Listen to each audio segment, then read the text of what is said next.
Hey everyone, Dr. Barron here with virtualheadacheспecialist.com. I just dropped a new blog on CSF leaks, cerebrospinal fluid leaks.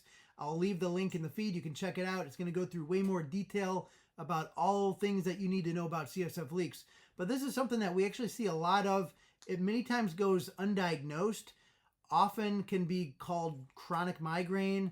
And if you don't get the right parts of the history, details, specific characteristics, do the right testing, you're going to miss it, and these people can go years with an undiagnosed leak. So it's something that you want to make sure you know about. The blog is going to go through all of the symptoms of CSF leaks, the causes, the specific types of testing that you need to have done to identify if there is a leak there, localize where the leak is, and ultimately, how do you plug this thing up?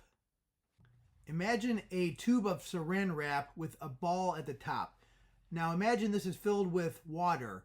So this is essentially what's inside the spine and inside the brain. It's a continuous thick membrane called the dura mater in the shape, but instead of water, it contains CSF.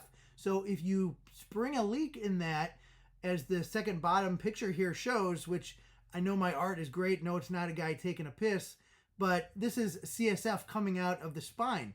This is what a CSF leak is essentially. There are a lot of symptoms that are attributed to CSF leaks. The most classic is the positional orthostatic headache. So the headache that comes on when you stand up, start walking around, it gets really bad. You lay down, it goes away. This is because gravity pulls the brain down. It stretches the membrane around the brain, and this causes inflammation and pain.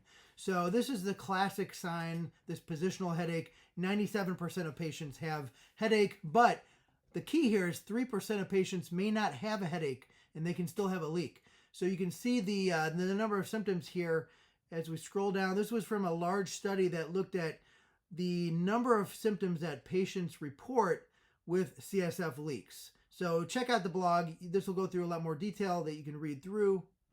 So how do you test for a CSF leak, and what is the best test? Well, there is a sequence and a protocol of what you do, but the first step is generally a brain MRI with contrast. The contrast is the key because you're looking for inflammation of that dural membrane that surrounds the brain.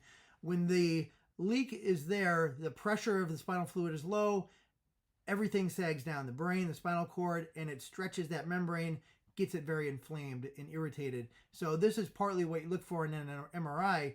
And as that brain sags down, you get a number of features that show up. You get this enhancement. About 73% of people have enhancement where it lights up from that inflammation. The veins look larger. The brain sags down. I have a picture here from one of my patients actually that show a sagging brain. The pituitary seems like it's larger. You can get fluid collections on the outside of the brain. But I want you to look at this. 19% of people may have a normal brain MRI. So there can still be a leak, but there may not be an MRI showing that leak. Now keep in mind, most CSF leaks come from the spine, but they can come from the sinus cavities. And if there's clear excessive drainage, clear drainage coming from the sinuses when you bend your head forward, these kind of things, an ENT referral to check that fluid and make sure it's not CSF is also an important part of the evaluation.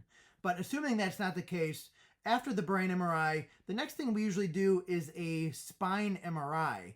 And this is done with what's called a CSF leak protocol, or heavily weighted T2 imaging. It's a specific way that you do not need contrast with, but it looks for CSF collection along the outside of the spine. So it's a nice non-invasive type of test.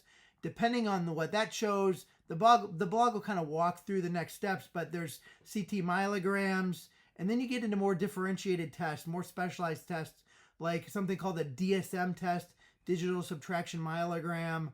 There's a test called the dynamic CT myelogram. There's some other tests in here I'm not going to go through. These are much more rarely done, but I wanted to include them for the sake of the discussion here.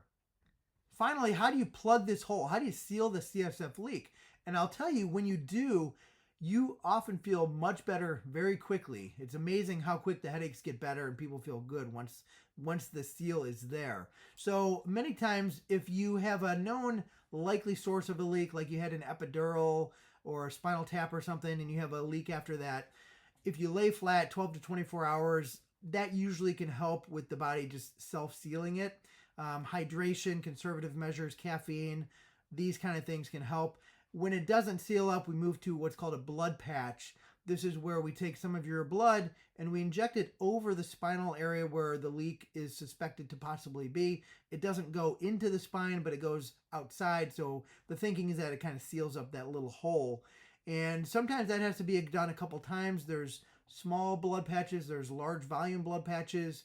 And then for larger holes, or if there's what's called a fistula, sometimes you actually have a surgery that will have to go in and seal up that hole. So the treatments really depend on what you find on the imaging. So check out the blog. It's going to go through all this stuff, way more detail than I'm going to go through right now. The link will be in the feed. Drop your comments, questions. I'll work on getting to them, and you guys have a great day.